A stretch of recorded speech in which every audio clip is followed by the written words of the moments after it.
ang hirap po kasi sa atin, nakaasa tayo lagi dun sa kapalit, no? So, mayroon po tayong isasama rin sa kwento. Kung meron po kayong Bible, pwede niyo po buksan sa Matthew 15, yung 32 to 39. Ang summary po niya, yung magpapakain po sa 4,000. So, yun po yung nasa wilderness sila, tapos kulang na ng pagkain yung mga tao, no? Habang naglalakad. So, meron po doon, tinanong po nila, doon sa, ano po doon, sa verse 34 po, sabi dyan, ilan na ang tinapay ninyo yan?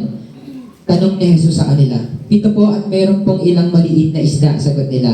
Ang pagpapakain po sa ilan sa 4,000. So, sa 4,000. Kung titignan po natin, parang imposible po pakainin yung ganong karaming tao. Tapos ang meron ka lang pitong ano po, tinapay tsaka pirasong isda. So kahit nga siguro sa 3, kukulangin pa yun, lalo na kung ano medyo malakas tayo kumain, no? Pero yun, 4,000 po na tao. Tapos considering na nasa disyerto yan, talagang gutom at pagod yung mga tao na yan, no? Purong lang tayo ng konti. Sa verse 37, sabi niyan, nakakain at nabusog ang lahat. Nangipunin ang mga alaga ng tinapay, lumabis, na puno nila itong kain. Dito po, pinapakita po yung provision ni Lord. Once na nag-move tayo doon, yung provision ni Lord din po nag-move sa atin. So kahit mukha siyang imposible, meron pa rin. Ano po yung inas ni Lord sa kanila? Hindi po yung quantity or yung dami ng papakainin, no? Ang hiningi lang kung ilan yung meron sila. So, kung titignan po natin, tayo po, parang iisipin na agad natin na parang imposible yun, Lord. Parang ito lang yung meron tayo, hindi natin kayang pakainin yung 4,000 tao. Pero ano pong hiningi ni Lord? 7 tinapay yung tira lang, tapos kapirasong isda, tapos yung miracle si Lord na po ang bahala nun. So, the Lord will do the rest. Ang hinihingi lang niya sa atin kung ano yung meron tayo, no? So, ganun din po tayo sa pag nagbibigay tayo. Hindi po yung assurance sa Lord, wala na po kasi ako or hindi na ako magkakaroon ng pagkain sa susunod na araw. Pero katulad po ng pagpapakain sa 4,000 po, ang hinihingi lang ni Lord yung capacity na meron siya at si Lord na po ang bahala sa mga susunod na araw o yung pagpapakain po. So, I pray na ganun din tayo. Meron din tayong pusong handang sumunod, no? O magtiwala sa anong kayang ibigay ni Lord kung ano lang yung meron tayo. Kasi si Lord naman, kay Lord naman ang gagaling lahat ng meron tayo. Okay po? Sige po, tayo po ay manalangin. Hallelujah, Lord God. Maraming salamat po sa araw ng linggo, Lord God. Tinataas po namin ang aming mga ikapo sa inyo, Lord God, sa pagpapalawak ng mission at kaharian niyo dito sa lupa, Lord God. Turuan niyo kami maging magbigay, Lord God, at magtiwala labis, Panginoon, sa kakayahan niyo sa buhay namin, Lord God. Alam namin, Panginoon, na hindi namin kaya ang lahat ng ito kung wala po kayo sa buhay namin. Lord, pinagkakalob po na po sa iyo, Lord God, lahat ng pagbuhay at pagsamba at ingatan mo ang bawat isa, Lord God, at yung maririnig na word na ituturo mo sa amin ay pray na magbunga, Panginoon, sa puso ng bawat isa, Panginoon. Ito po ang aming samanalangin sa tanging pangalan ni Jesus. Lahat po ay magsabi ng Amen. Sa iyo ba? Sa bahay. Sa bahay.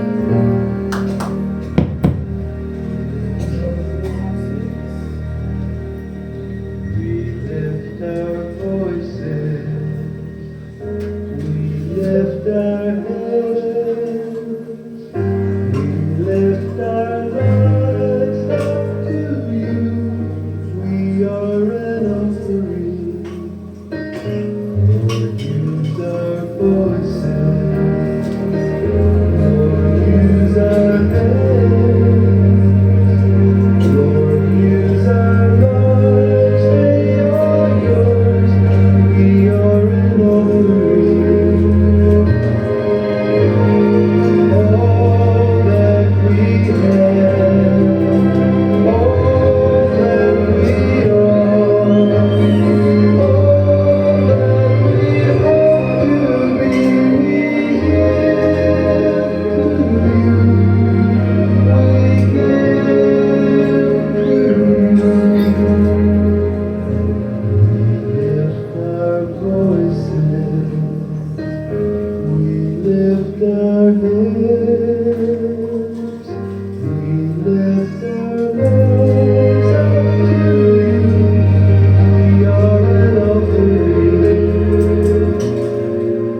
papuri sa iyo, Panginoon, sa pamamagitan po ng awitan, maging po sa amin pong pagbibigay ng aming kayamanan, ng aming pag-utos. Ito po ay aming ginagawa, Panginoon, bilang aming pasasalamat sa iyo, Lord God, hindi dahil humihingi kami ng kahit anuman, Panginoon. Binigay niyo na sa amin, Lord God, yung sapat at lubos pa, Panginoon, na pagpapala, Panginoon, ang buhay ng iyong anak, Panginoon, at ang kaligtasan naming kaluluwa. Kaya Lord God, tanggapin niyo nawa, Panginoon, yung aming pong mga papuri, pasasalamat, mga handog sa inyo, Diyos. So magang ito, Panginoon, dalangin po namin, sa pakikinig po namin ang inyo pong mensahe mula sa iyong banal na salita. Pinupuksan po namin ang aming puso at isipan, O God, at tinatanggap po namin ang katotohanan na isyo po ituro sa amin. Tago niyo pong iyong lingkod, Panginoon, sa inyo pong likuran, at nawa po, ikaw lamang po ang tunay na mangusap sa amin sa araw na ito. Muli, Lord God, dalangin po namin na kami po ay magsikap na ipamuhay, Panginoon, yung ituturo niyo po sa amin sa umagang ito. Tuluyan niyo kaming gawing banal at maging kawangis sa aming Panginoon sa Kristo. Patuloy ka na pupuri na sasambahin sa tanging pangalan ni Jesus. Ito po ang aming panalangin. Ang lahat po ay magsabi na Amen. Amen. Good morning po sa ating lahat. So, ang topic po natin ngayong umaga ay the Philippian Jailer o yung bantay sa kulungan sa lugar po ng Filipos. So, ang story niya po is from captivity to salvation. Pag-aaralan po natin ngayong umaga kung paano gagamitin o paano ginagamit po ng Diyos yung bawat circumstansya sa buhay natin para sa kaligtasan po ng iba. May pag-focus po sa aklat po ng Gawa, chapter 16, verse 16 to 34. Yung nakalagay po na verse. Mabasa niyo po.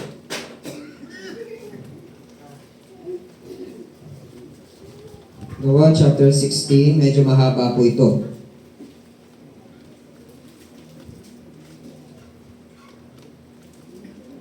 to 34. Basahin lang natin ang mabilisan. Isang araw nang kami papunta sa Pok Dalanginan, nasalubong namin ng isang batang babaeng alipin. Sinasapihan siya ng masamang spirito kaya siya nakakapanghula.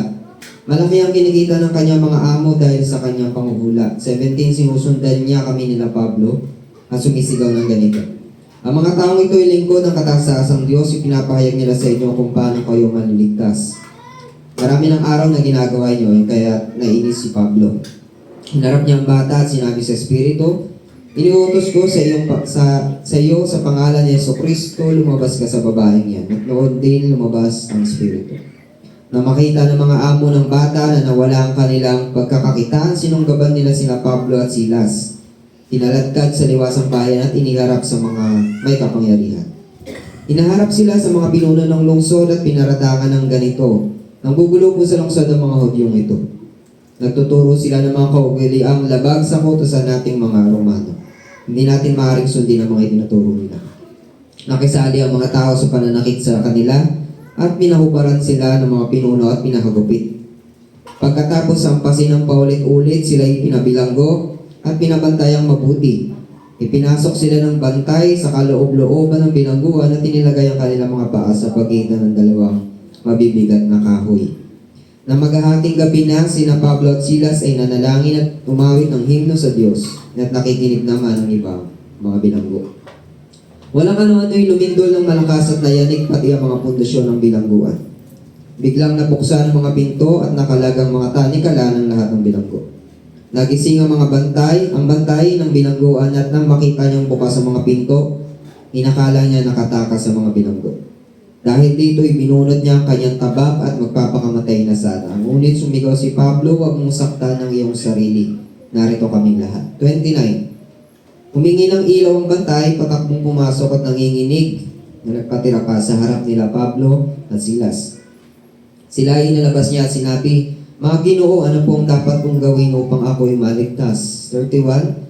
Sumagot naman sila, sumampalataya ka sa Panginoong Hesus at maliligtas ka, ikaw at ang iyong sambahayan. At ang salita ng Panginoon ay pinahayag nila sa kanya at sa lahat ng nasa kanyang bahay. Noong oras din iyon, hinugasan ng bantay ang kanilang mga sugat at siya ay nagpabautismo pati ang buo niyang sambahayan. Pagkatapos sila ay sinama niya sa kanyang tahanan at ipinaghanda ng pagkain. Masayang-masaya ang bantay at ang kanyang buong sambahayan sapagkat sila ay sumampalataya sa Diyos. Pagod kayo? Hingal ako. So, ang teksto po na pag-aaralan natin ngayong umaga po ay isa sa pinakamakapangyarihang kwento ng conversion sa Bagong Tipan. Ito po yung kaligtasan ng bantay sa bilangguan o yung Philippian jailer na isa pong paganong Romano. So, makikita po natin na mula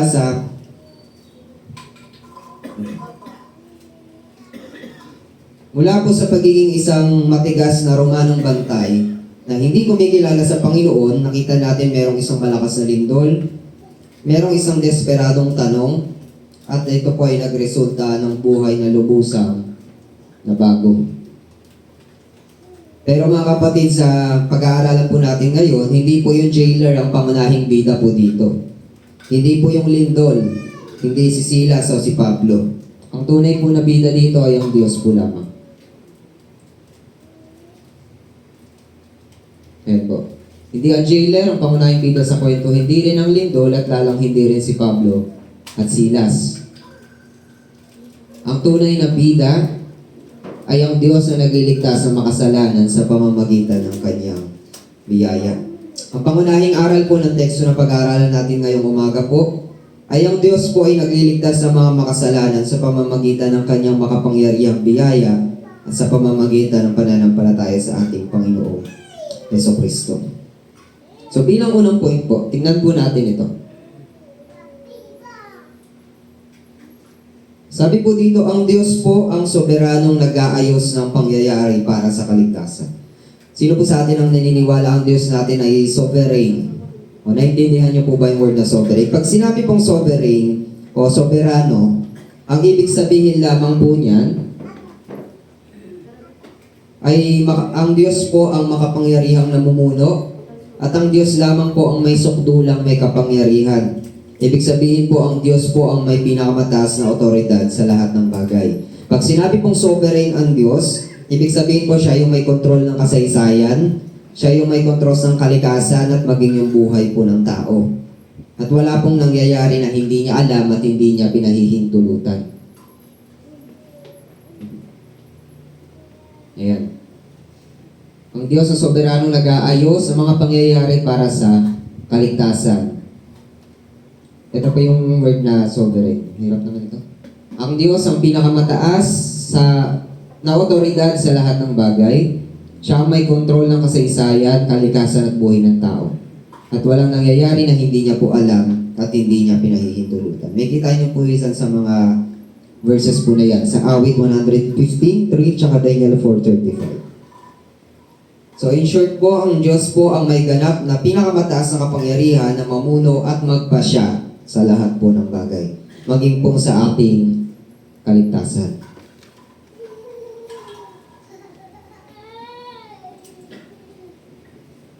Lahat po ay nasa ilalim ng kontrol ng ating Panginoon, wala pong aksidente sa Kanya at walang hindi niya alam. At tanging ang Diyos po lamang po yung may ganitong kakayahan. At ayon po sa una nating point, sabi nga doon ang Diyos yung soberanong nag-aayos ng kaligtasan o ng mga pangyayari. At may kita po natin doon sa binasa natin na hindi aksidente yung pagpunta nila Pablo at Silas sa Pilipos. Dapat po ang pupunta nila is yung Asia. Tayo na sana yun, ang Asia. Pero hindi sila pinahintulutan ng Espiritu Santo sa chapter 16, verse 6 to 7. Yan. Pero hindi to permanent ban na. Si Pablo pa rin po yung dahilan kung bakit umabot po sa Asia yung gospel po, yung salita ng Panginoon. Inilipat lang po sila ng Banal na Espiritu mula doon sa Macedonia o sa Europe. Pagkatapos ay dumating din po ang gospel sa Asia. So, pagkatapos po nun, nagkaroon si Pablo ng pangitain tungkol sa Macedonia. Ito yung may lalaking humihingi ng tulong sa kanya. Napuntahan sila doon para pahayagan ang salita ng Panginoon. Then after nung pangyayaring yun, naligtas si Lydia, yung pinag-aralan natin last week, si Aling Lydia. Tapos, sumunod po doon yung binasa natin kanina sa unang verses po. Yung babae na inaalian ng spirito, sinasapian. Lahat pong yun ay orchestrated ng Panginoon. Tapos after po nun, dahil pinalaya si Pablo at Silas yung spirito doon sa babae, na wala ng pagkakakitaan yung may amo, nagalit sila kala Pablo at pinakulong sila, pinabilanggo. Sila ay May binalanggo. Ngayon ang tanong po dito, after po ng lahat ng kanilang ginawa at pagsunod sa Panginoon, bakit po sila napahamak? Bakit sila nakulong? Masama ba yung ginagawa nila? Hinayaan ba sila ng Diyos? Alam niyo po, marami pong pangyayari sa buhay natin, maging sa buhay po nila ng lahat ng Kristiyano, na sa pananaw po natin ay parang kapahamakan, parang hindi maganda, parang disaster. Pero sa plano po ng Diyos, lahat pong yun ay paghahanda para sa kaligtasan po. At kagaya po nung nangyari kay Pablo at Silas, lahat ng yan, ng kanilang paghihirap, pagkabilanggo, ay paghahanda ng Diyos para sa kaligtasan ng isang tao, and eventually ng kanyang buong sambahayan. Sabi nga po ng Roma chapter 8 verse 28, si Pablo din to. Ang lahat ng mga bagay ay gumagawa na magkakalakip sa ikabubuti ng mga umiibig sa Diyos. Ano nga sa English yan? Yan ba? All things work together for good to those who love God. Mahal niyo ba ang Diyos? Amen. So kasama po sa plano ng Diyos dyan, sa binasa natin yung pagkabilanggo sa kanila, yung paghampas sa kanila, tapos yung pag-awit nila, no? Hanggang sa dumating yung isang lindol na malakas. Lahat pong yun ay ginamit ng Diyos para ihanda yung puso nitong bantay. Alam niyo po minsan na mga mahihirap na pangyayari sa buhay natin ay hindi aksidente. Maaring yun po ay ginagamit ng Diyos para dalhin tayo sa isang tao sa kanyang biyaya. Pero, i-check pa rin natin, no? Minsan po kasi may paghihirap tayo na dulot din natin kasi. So, balikan po natin yung kalagayan nila Pablo. Ayun, kinulong sila, pinaratangan sila, binugbog sila ng karamihan, kinuyog sila, in short. Tapos pinakubaran sila, pinakagupit, at ikinulong sa kaloob-looban lang naman, sa pinaka-center lang naman ng kulungan. So in short, sila po ay nasa matinding kahirapan at sakit. Nakita niyo sa verse 22 to 23. At ayan po yung kalagayan nila. Yung paa nila, hirap kumilos niya. Puro sugat ka pa. So, sila po yung kalagayan nila, Pablo at Silas, nasa madilim sila, nasa mabaho at malamig na kulungan. Pag nandun ka sa ganung klaseng lugar, maraming dahilan para mawalan ka ng pag-asa. Tama? Meron po ba nakita na dito ng itsura ng kulungan? Nakita niyo na ba itsura ng kulungan? May nakulong na po. Wala pa naman. Pero sa mga documentary, no, yung eyewitness, di ba? Yung document po din yung itsura ng kulungan sa atin. So, mas malala po sa panahon nila kasi wala pang human rights activist po nito eh.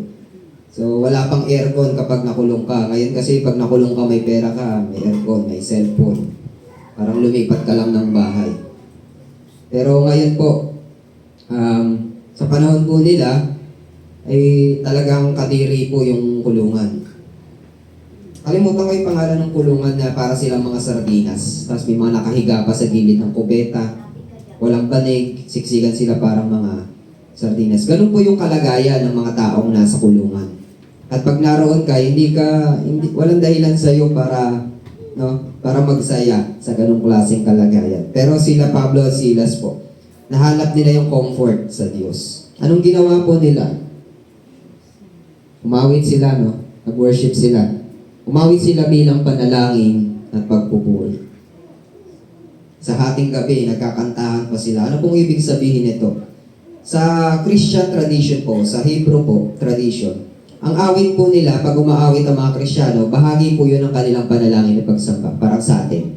Kaya tayo nag-worship. Bahagi yun ng ating pagsamba sa Diyos. Yun yung sa verse ng awit 119 verse 62.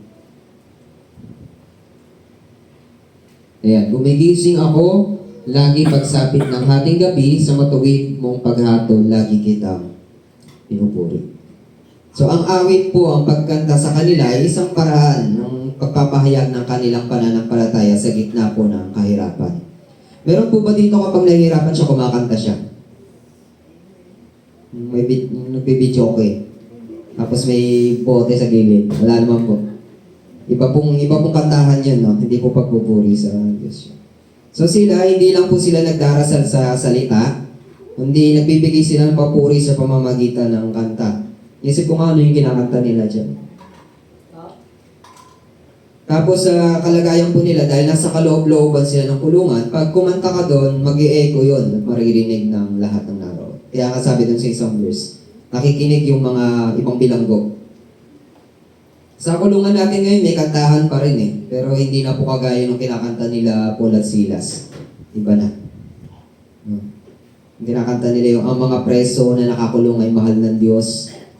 Sobra-sobra pa yung kanta na yun. So pangalawa, tingnan po natin to. Yung pag-awit po nila at pagpupuri sa Panginoon ay regular na bahagi ng kanilang spiritual na buhay. Bilang mga apostol po at Kristiyano, regular nilang ginagawa yung pag-aawitan para manatili silang matibay sa kanila pong pananampalataya para hindi sila sumuko. Ang ganda po nung sinabi sa Colossians 3:16. Buong puso kayong umawit ng mga salmo, mga himno at mga awiting spiritual nang may pagpapasalamat sa Diyos. So sa mga ordinaryong araw po siguro, nag-aawitan sila lagi. Sa mga worship gatherings sila, fellowship. Pero dito po sa kulungan, ginamit nila yung pag-aawitan nila bilang armas po ng kanilang pananampalataya sa gitna ng pag-uusig. At yung kanilang pag-aawitan ay nagkaroon ng epekto sa iba. Sabi nga ng verse 25, tama ba? 25 to 26, nakikinig po yung ibang bilanggo. At yung kanilang po pag-aawitan ay nagbigay ng impact sa mga taong nakapakinig. Hindi lang sa kanila, kundi sa loob ng kulungan. Alam niyo po sa kulungan, hindi po ganyan yung maririnig nyo.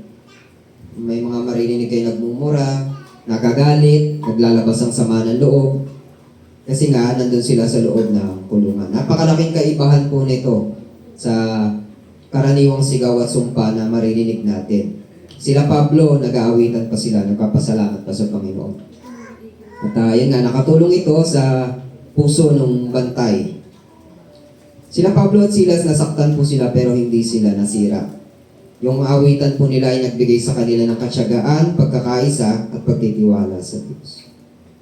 Iniisip ko nga po kung paano kung hindi sila Pablo at Silas yung ikinulong doon? Paano kung tayo? Kakanta pa rin kaya tayo? O baka sisihin na natin ang Diyos? Sabi po nito, ipinapakita ng Diyos ang kanyang kapangyarihan upang gisingin ang makasalanan. So habang sila Pablo at Silas nagkakantahan sila, umaawit, biglang nagkaroon ng malakas na lindol. Pero higit po sa pisikal na lindol, may lindol po na yumanik sa puso ng isang tao. Sabi ng verse 26, nabuksan ang mga pintuan ng bilangguan, ganun kalakas, at nakawala ang mga tanikala. Nagising ang jailer at nakita niyang bukas yung mga pinto. At alam niya kapag bukas yung pintuan ng kulungan, makakatakas sila.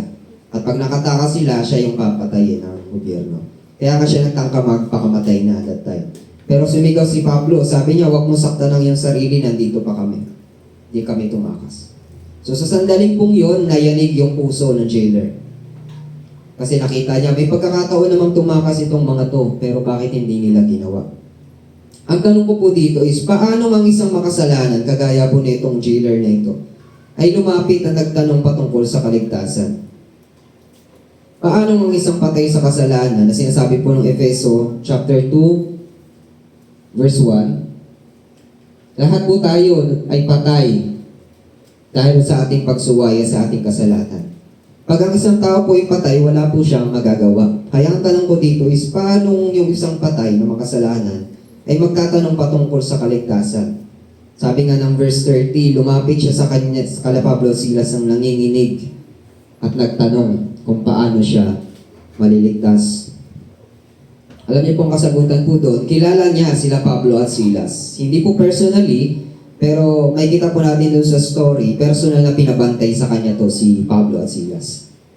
Yung Pilipos po kasi, maliit siya na lugar. Maliit lang siya na lugar. Tapos, wala pa pong TV noon para ibalita yung nangyayari. Pero madaling malalaman ng lahat ng naroon yung kaganapan kasi nga maliit. Maliit yung lugar. Parang sa atin. Konting pangyayari lang is alam na ng lahat. No? Marami din po atang chismosa sa Pilipos noon. At makikita po natin, hindi lang lindol yung nangyari.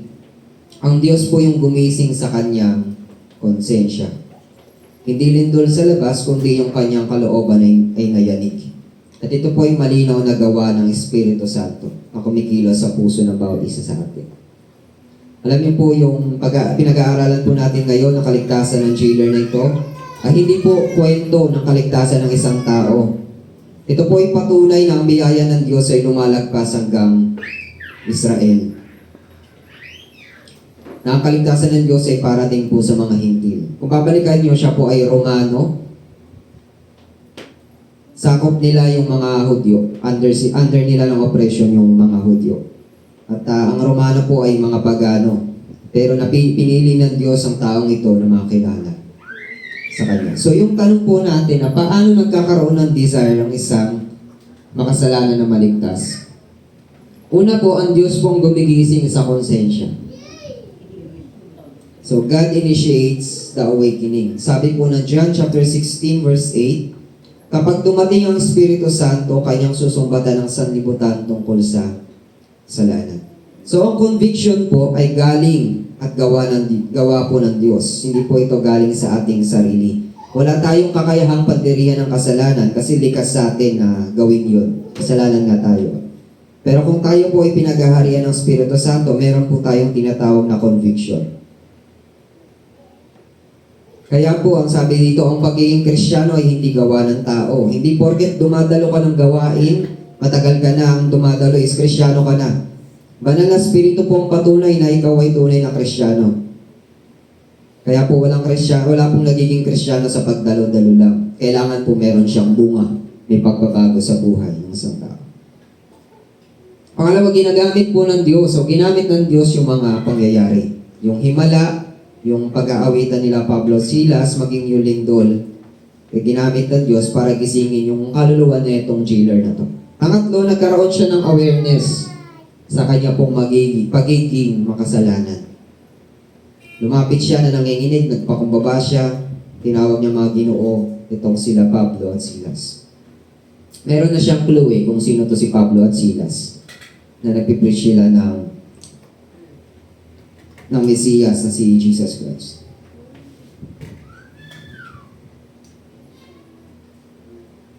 So ang tanong po ng jailer na ito ay hindi lang tungkol sa physical safety, kung bakit siya nagtanong kung paano siya maliligtas.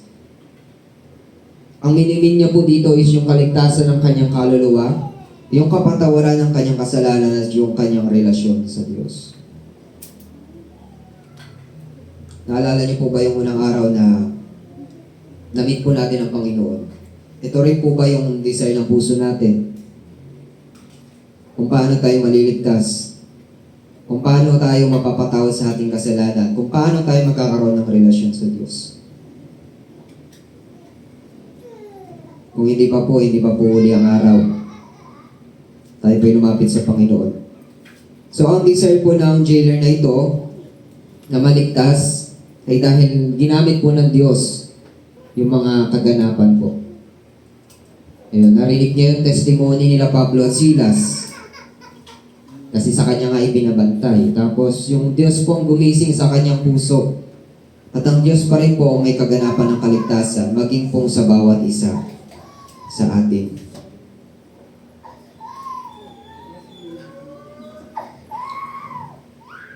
Pangatlong punto po, ang kaligtasan po ay sa pamamagitan lamang ng pananampalataya kay Kristo. Sabi po ng verse 31,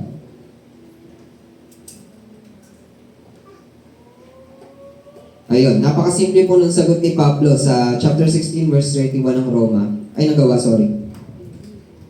Manampalataya ka sa Panginoong Hesus at ikaw ay maliligtas. Ikaw at ang iyong buong sambahayan. Ang kaligtasan po ay hindi sa mabubuting gawa. Ang kaligtasan po natin ay hindi sa relihiyon na inaaniban o sa ating moralidad. Ito po ay sa pamamagitan lamang po ng pananampalataya sa ating Panginoong Hesukristo. At ang pananampalataya po na yun ay hindi rin galing sa atin. Galing din po yan sa ating Panginoon. Kaya hindi porket kaya mong sabihin na may pananampalataya ka, totoong may pananampalataya ka. Sabi nga ni Pablo, makikita po yun sa gawa. Sa ating pong mga buhay.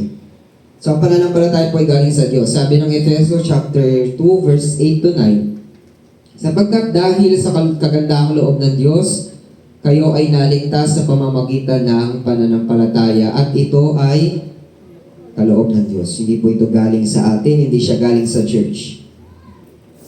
At hindi mula sa inyong sarili. Hindi ito bunga ng inyong mga gawa, kaya't walang may pagmamalaki ang sinuman. Alam niyo po yung kung bakit tayo may pananampalataya, hindi po ito sa sarili nating gawa. Ito po ay regalo ng Diyos sa atin. Marapat po nating pasalamatan ng Panginoon dito. At yung tanong po natin kanina na paano nakilala ng jailer itong si La Pablo? Ang mas maganda pong tanong is bakit siya lumapit sa kanila? Bakit kala Pablo at sila siya nagtanong patungkol sa kaligtasan? Una po dahil nakita niya yung pangyayari, yung kaibahan nila Pablo at Silas sa ibang tao.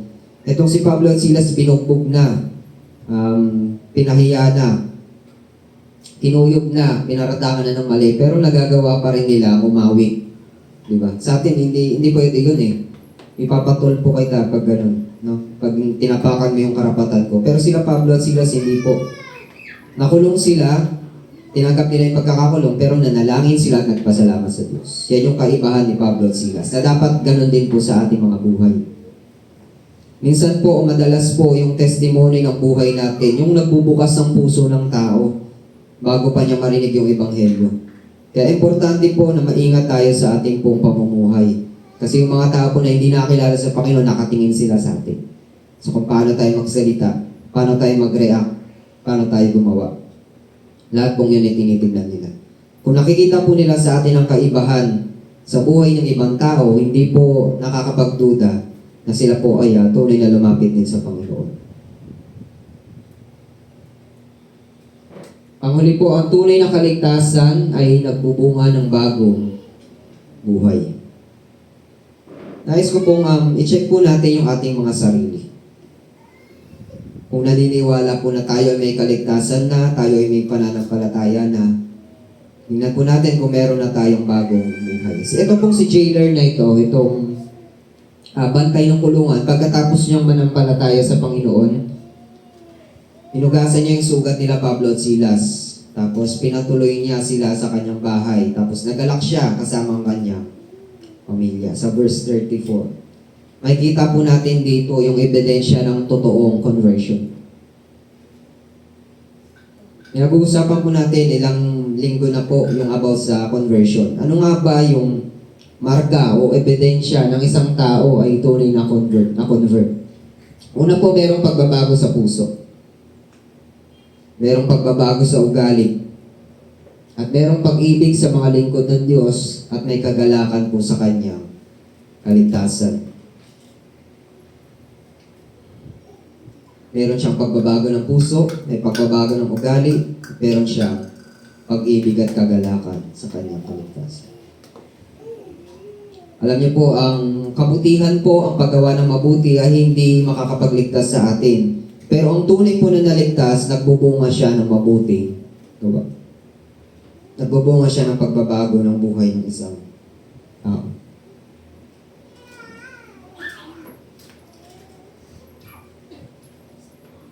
Bilang conclusion po.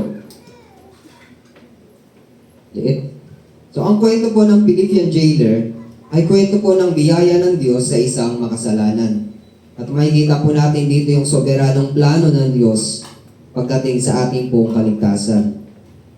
Ang kapangyarihan po ng Diyos sa gumigising sa puso ng tao, ang kaligtasan sa pamamagitan ng pananampalataya kay Kristo at ang bagong buhay na bunga ng tunay na conversion. Ginagamit po ng Diyos o ginamit ng Diyos sa teksto po na pinag-aaralan natin, yung kulungan. Ginamit din ng Diyos yung lindol para iligtas yung isang tao. Kaya ang tanong po sa atin ngayon ay hindi lang kung paano naligtas yung jailer, kundi kung paano tayo tinatawag ng Diyos sa gitna po ng mga pangyayari sa ating pong mga buhay. Ang tanong po sa atin na gusto ko pong isipin po natin hanggang sa pag-uwi po natin. Naranasan po ba natin yung ganitong klaseng kaligtasan sa Panginoon? Kagaya po nung naranasan itong Philippian jailer, nakita niya yung kanyang karumihan, nakita niya yung kanyang kakailanganan sa kaligtasan. Tayo po ba ay lumapit na rin po sa Panginoon na may ganitong klaseng puso? At yung buhay po ba natin ay nagbabago, at nakikitaan po ng bunga ng bagong buhay. May mga katanungan po akong inihanda para sa discussion group po natin. Pero nais ko po sana sa pag-uwi po natin mamaya. After nating marinig itong mensahe na ito mula sa Panginoon, tayo po'y lumapit sa Panginoon diretsyo. Kilalanin natin yung ating kasalanan, ihingin natin ang tawad yung ating mga kasalanan. Humingi tayo ng pusong susunod sa Kanya. At bumalik po tayo dito sa mga susunod na linggo para sikapin pa natin makilala ang Panginoon. Tayo pong lahat ay umuko at manalangin. Tayo po'y lahat ay magpasalamat sa ating Diyos. Panginoon, salamat po sa inyo pong dakilang mensahe sa umagang ito. Gaya po ng Philippian jailer na aming pong pinag-aralan, wala po kaming may pagmamalaki sa inyong harapan. Lahat po ng aming mabuting gawa ay pawang maruming kasahan sa iyong harapan, Diyos. Wala pa nga po kami nagagawang mabuti, Panginoon, sa harap niyo. Kaya Lord God, inaamin po namin sa umagang ito yung aming pong kakulangan sa inyo, O Diyos. Hindi po kami naging karapat-dapat, hindi po kami dapat ng kaawaan, pero dahil sa habag mo, O Diyos, na hindi nagbabago at hindi walang katapusan, Panginoon, patuloy mo kaming inaabot. Dalangin ko po sa bawat isa sa amin, Lord God, na tunay kami mag-desire, Panginoon, ng maranasan ka namin sa buhay namin, O Diyos. Na masertain namin sa aming sarili na kami ay kabilang sa kaharian mo, kabilang sa mga pinili mo, Panginoon. Sa ganun, Lord God, hindi po masayang yung mga panahon, Lord, na nakikinig kami ng mensahe mo, pero hindi po namin sinasabuhay. Pagod na po kaming dayain yung aming mga sarili, Panginoon. Hayaan niyo po kami, O Diyos, na tulungan niyo po kami, Lord God, na hanapin, Panginoon, ng katotohanan dahil po mula sa iyo, Diyos. Sikapin ka namin paglingkuran, sikapin ka namin ibigin, sundin at mahalin, Panginoon, sa lahat po ng aming ginagawa. Lord God, tunay nga, Panginoon, na ikaw po ang Diyos na nagbibigay at nagkakaloob ng pananampalataya sa bawat isa. Maraming salamat po. Dalangin ko po sa bawat isa na narito, Lord God, sa aming pong patuloy na pag-aaral, O Diyos. Patuloy po kayong mangusap at halukayin, Panginoon, yung pinaka-root, Panginoon, sa aming puso. Makita namin, Lord God, yung aming pong tunay na kailangan, O Diyos, patungkol sa kaligtasan. Maraming salamat po. Salamat po sa inyong salita na bumabago sa aming buhay. Salamat po sa araw na ito, sa aming pong pag-iwalay mamaya, dalangin po namin ang inyong pong pag-iingat. Palayan niyo pong bawat isa sa aming Panginoon. Sa inyong pong papuri at pagsamba sa tanging pangalan namin, Panginoon. Sa lahat po ay magsabi na. Amen. Para po sa ating discussion, ito po yung dalawang tanong. Medyo malalim siya, no? Yung jailer po ay naligtas hindi dahil sa kanyang kabutihan, kundi dahil sa awa ng Diyos. Ang tanong po dito, paano mo nakikita yung parehong awa ng Diyos sa buhay mo ngayon? And pangalawa, parehas one kasi. Kung ginamit ng Diyos yung mga pangyayari sa kulungan, kagaya po ng lindol, yung takot sa kamatayan, para iligtas yung jailer, ano pong sitwasyon sa buhay natin yung maaaring ginagamit ng Diyos para patibayin yung ating pananampalataya at ipakita ang kanyang awa? Punta po tayo sa ating mga groupings. Palain po tayong lahat ng Panginoon.